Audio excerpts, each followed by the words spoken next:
A new study has revealed that an increasing number of Canadians are reliant on food banks.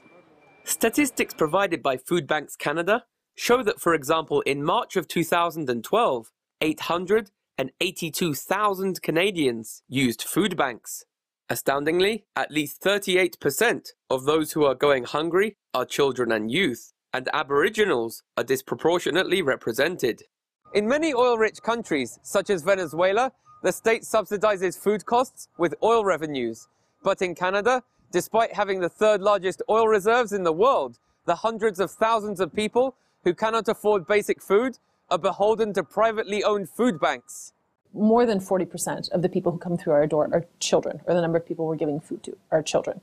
That's enormous. We do not necessarily see a certain kind of family. We're not seeing single parents. We're not seeing parents on social assistance. We're seeing people who are working. These are what we call the working poor in Calgary. They're employed, but they might be seasonally employed. It might be part-time. They don't have benefits. All of these things impact that lack of income. Analysts observe that wages are not keeping up with the cost of living in Canada. The kids needed shoes. There were school fees to pay. The kids needed clothes.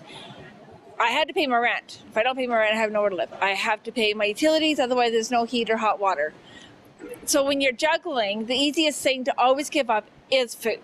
Why do we live in a society where not everybody is able to meet their own individual needs? I mean, there's something disrespectful about that the way we've set up, the way that we as a community have set up this society isn't working for everybody.